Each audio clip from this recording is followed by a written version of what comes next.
Hey guys, hope you're doing well out there. Want to talk about some things that I'm seeing out there. Big news today in the market, and I'm going to talk about all the trades I've been making in the account.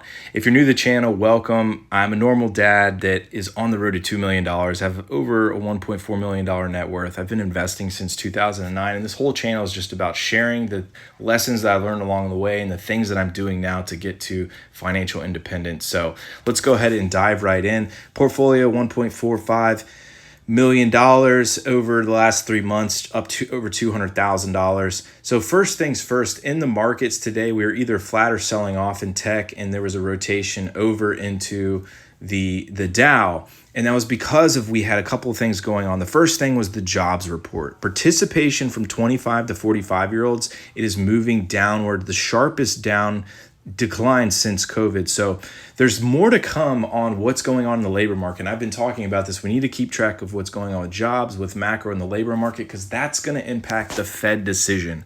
And everything that the Fed does is going to impact the markets, the bond market, equity, stocks, you name it. So it's very, very important to keep track of.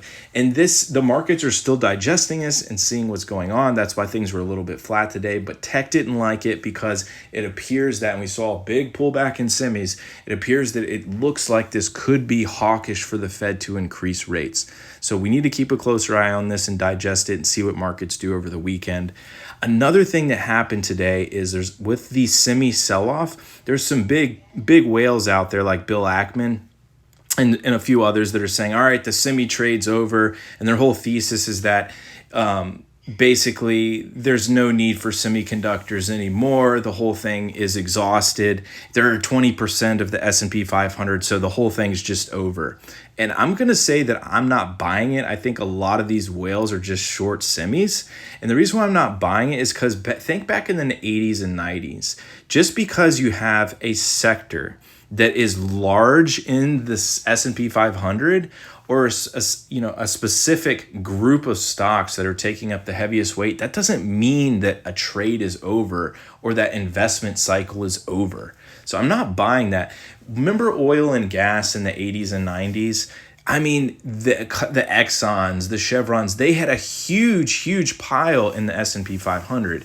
And the same is the rotation has gone to tech and now into semiconductors, and it's going to continue.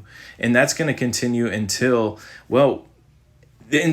AI is over, and I don't see AI being over anytime soon. So I'm just not buying it. At best, it's a pullback in semis, but it is not going to last forever.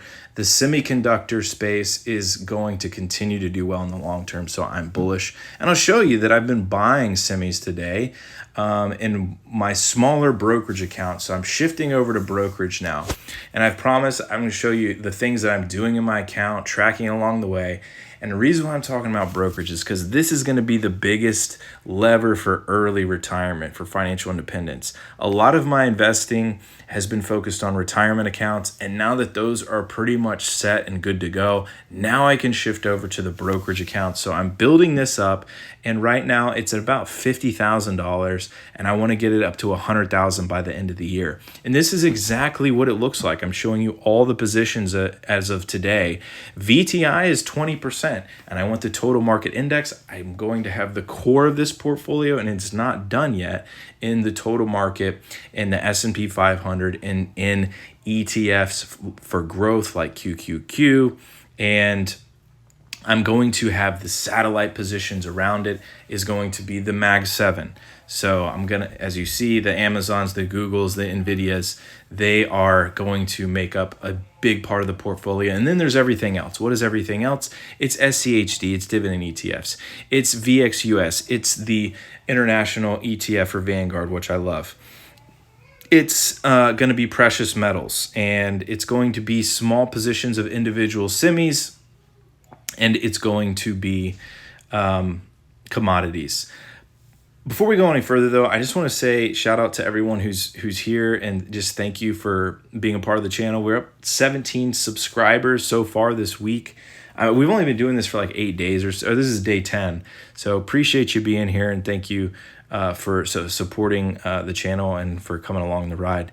So we talked about, the jobs. We talked about the sell-off with the semis, and these are just the buys that I had today building up the account. So, $250 of a small cap value, $500 of international, $500 of tech ETF, and then 1,000 of SPY, some SCHD. Physical gold is precious metals are a small part of the portfolio, and adding to Bitcoin, I'm going to be about 8% on Bitcoin in this portfolio. Had to move everything over. I made a video about that yesterday from Robinhood and M1, and finally things are starting to settle. That was a big fiasco. And then we've got the dividend growth arm that I'm building out and starting positions in it. The Waste Management, Costco's, the Texas Instruments, Visa, and so on. To JP Morgan's, Eli Lilly, Caterpillar. Then we got commodities. Commodities is a hedge, right? For the instability in the energy markets, the wars. We have Gunner. We've also got Rio, and we've got a Vanguard. We've got VDE from Vanguard. So that's what we're doing in the portfolio. We're still staying a little bit in cash in it to see how things settle out. And we're going to be buying, and we have been buying quite a bit in the portfolio today. And we're going to be buying more next week. But in terms of semis, I'm still bullish on semis in the overall portfolio. And one of the bigger accounts, I bought like $25,000 worth of semiconductors. And, it's at a 5% weight, 5-6% weight. And I'm not thinking twice about it. I don't think that, I'm buying for the long term. I'm buying for early retirement. So this isn't swing traders or day trades. These are buy and holds. So I'm very bullish. So at any rate, folks, thank you so much for being here. And if you like this content, please feel free to stick around, follow, leave me a comment, let me know what you think. And we'll see you in the next video. Thanks so much.